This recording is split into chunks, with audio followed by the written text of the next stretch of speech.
Amara sat by the window of her family's thatched hut, staring out at the dusty road that wound its way through the village of Amuru. The sound of her mother pounding yam echoed behind her, but Amara wasn't listening. Her mind was far away, filled with images of bright lights, towering mansions, and silk dresses that flowed like water. She imagined herself stepping out of a gleaming car, her head held high as the villagers whispered in awe. For Amara, poverty wasn't just a circumstance, it was a prison, and she longed for escape. Her family, however, saw beauty in their simple life. Her father was a palm wine tapper who woke before dawn each day, his laughter filling their small home despite his rough hands and weary back. Her mother, ever practical, found joy in the small things, a well-cooked meal, a completed harvest, a child's smile. But for Amara, the weight of their struggle was unbearable. It wasn't enough to just survive, she wanted more. "I can't stay here forever," Amara muttered to herself, tracing a pattern in the dust on the windowsill. "There has to be something more out there." Her best friend, Alima, sat nearby, mending an old dress. "You've got ambition, Amara," she said softly, glancing up. "That's a good thing. But don't let it blind you." Amara smiled faintly but said nothing. She loved Alima like a sister, but Alima didn't understand. Alima was content with their quiet life, dreaming only of a small shop in the market where she could sell her handmade wares. But Amara dreamed bigger. In the distance, she spotted him, Chima. His polished car glided through the dusty market road like a bird over water. The villagers murmured as they watched him pass, their gazes filled with admiration and envy. Amara's heart quickened. "This," she whispered to herself, her eyes fixed on Chima, "is my way out." Amara's heart raced each time she walked to Chima's stall. She knew her chances of catching his attention were slim. After all, she was just another village girl, and he was the man everyone admired. Yet, there was something unshakable about her determination. "I need this," she whispered to herself, clutching the small pot of jollof rice she had carefully prepared for him. "If he notices me, everything will change." Her best friend, Alima, watched with a mix of worry and frustration as Amara tirelessly pursued Chima. "Why are you doing this to yourself?" Alima asked one evening, her voice edged with concern. "Chima doesn't even know your name. You're worth so much more than this obsession." Amara sighed, her gaze distant. "You don't understand, Alima. He's my way out. I'm tired of struggling, of waking up every day and wondering if there will be enough food. I want more for myself, for us." But Alima's skepticism remained. "What about your parents? They've worked hard to teach you integrity. Would they want this for you?" "I'll make them proud when I bring Chima home," Amara retorted, her voice firm. "They'll see. I'm doing this for all of us." Amara doubled down on her efforts. She arrived early to Chima's stall every market day, helping him set up, cracking jokes to make him smile. She spent her evenings cooking meals to bring him, her mother's recipes adding warmth to the dishes she hoped would soften his heart. Slowly but surely, Chima began to take notice. The first time he thanked her, Amara felt a spark of hope. "Thank you," he said, his deep voice low but genuine. Her cheeks flushed, and for the first time, she thought, this might actually work. But beneath her hope lay a gnawing doubt, one she refused to acknowledge. "Amara," Chima said with a smile that seemed both genuine and guarded, "I want to take you to meet my family." Amara's heart skipped a beat, her breath catching in her chest. This was the moment she had been waiting for, dreaming about, convincing herself was her destiny. For weeks, she had tried to weave herself into Chima's world, and now, here it was, the invitation that felt like a promise of something greater. She felt the weight of her ambition lifting, replaced by an overwhelming sense of triumph. "I'll go," she said, her voice soft but filled with excitement. That evening, as the sun dipped below the horizon, Amara rushed home to tell her family. She burst into the small, Clay walled home with a wide smile that lit up her face. "Mama, Papa, he's taking me to meet his family," she exclaimed, her hands clasped together as if in prayer. Her mother froze, her instincts immediately on edge. She didn't share her daughter's enthusiasm. "Amara," she said cautiously, "do you really know Chima?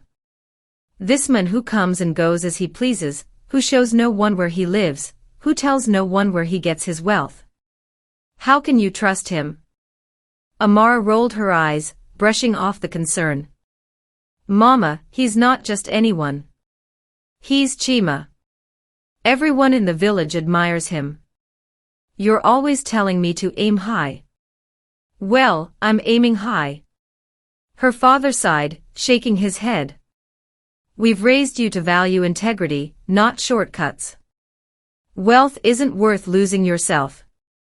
But Amara wasn't listening. Her dreams were too loud, drowning out her family's warnings. "Just wait," she said, flashing a confident smile. "Soon, you'll see.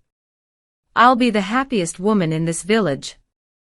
Her words hung in the air, filled with hope but also foreboding. The road to Chima's mansion felt like a journey into another world. As the car swerved through the dense forest, the trees seemed to stretch endlessly into the sky, their shadows intertwining to form a canopy that dimmed the afternoon sun. Amara clutched her bag tightly, the excitement in her chest now mingled with an unfamiliar tension. She glanced at Chima, his face calm and unreadable, and reassured herself that she was simply overthinking. This was her moment. Her dream was within reach. When the car finally stopped, Amara's breath caught in her throat. Chima's mansion loomed before her, its grand pillars and marble steps gleaming in the fading sunlight. The sheer size of the estate made her feel small, yet it was everything she had imagined and more. "It's beautiful," she whispered, her voice trembling with awe. Chima smiled faintly. "It's your new home," he said. The words hung in the air, filling Amara with a mix of joy and disbelief. Inside, the opulence was overwhelming. Gold-framed mirrors adorned the walls, chandeliers sparkled like captured starlight, and the scent of fresh flowers filled the air. Chima led her through the rooms, each more extravagant than the last. A closet stocked with designer clothes and jewelry made her gasp. "All of this is yours," Chima said, his voice soft but deliberate. Amara ran her fingers across the silky fabrics, tears welling in her eyes. "I've never seen anything like this," she said, her voice breaking. But as night fell, the mansion began to feel different. The hallways seemed too quiet, the shadows too long. Chima's warmth from earlier faded, leaving an eerie chill in its place. Amara told herself it was just the strangeness of being somewhere new. Yet deep inside, a seed of doubt began to grow. The night was unnervingly silent, broken only by the occasional rustling of the forest outside. Amara lay on the plush bed, staring at the high ceiling, the weight of unease pressing down on her chest. Something felt off, like a faint whisper brushing against the edges of her thoughts, warning her.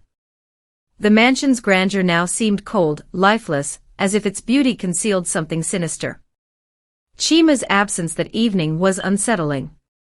He had smiled at her earlier, but it felt forced, like a mask barely hiding something beneath.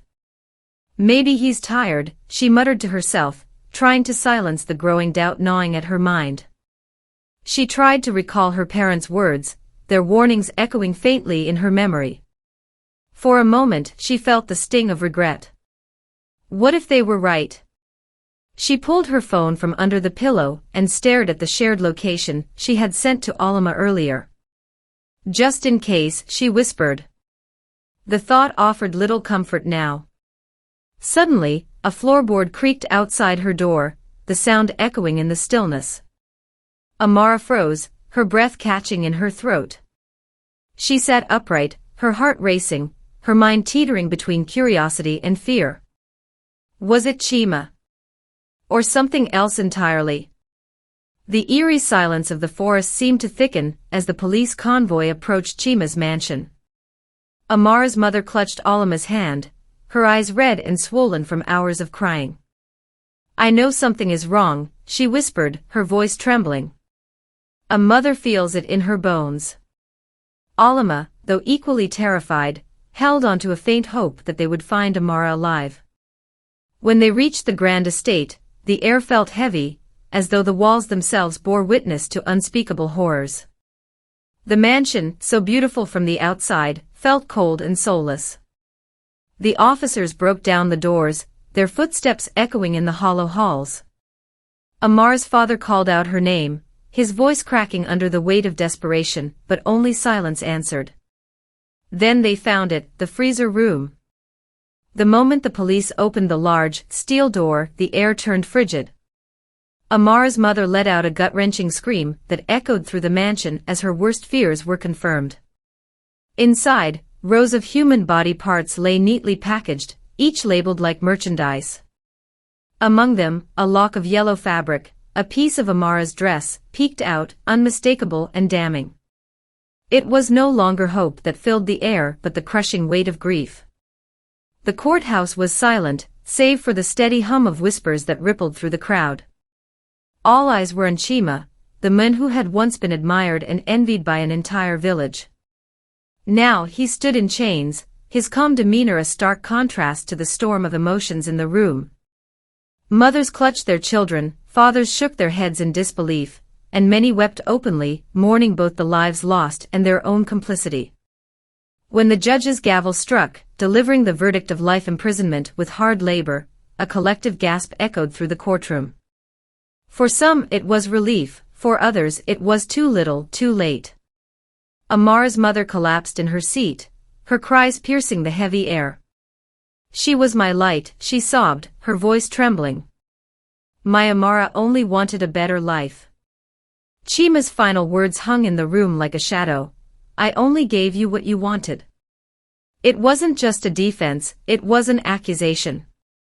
His words forced the villagers to confront their own greed, their willingness to ignore the signs, to turn a blind eye for a taste of prosperity. As Chima was led away, the villagers left in silence, burdened by guilt and grief. For Amuru, healing would take time. The whispers of Chima's crimes lingered like the scent of smoke after a fire, an inescapable reminder of the darkness that had once consumed Amuru. The villagers avoided the ruins of his mansion, now overrun with weeds, as though stepping too close might awaken the evil that had thrived within its walls. Children whispered tales of ghosts and cursed riches, while the elders shook their heads in silent regret, knowing the real tragedy lay not in the mansion but in their own hearts. Amara's mother, who had begged her daughter to stay, became a recluse after her death. Each day, she sat by the doorway of their hut, staring into the horizon as though hoping Amara might come walking back, her laughter filling the air once more. "She was my light," her mother whispered one evening to Alma, tears spilling down her weathered cheeks. "I told her to be patient, to trust in what we already had. But she wanted more, she wanted too much." Alma, carrying the weight of Amara's memory, devoted herself to educating the young women in the village. "Dream big," she told them, her voice steady but her eyes filled with pain. "But never let your dreams blind you to the cost of chasing them."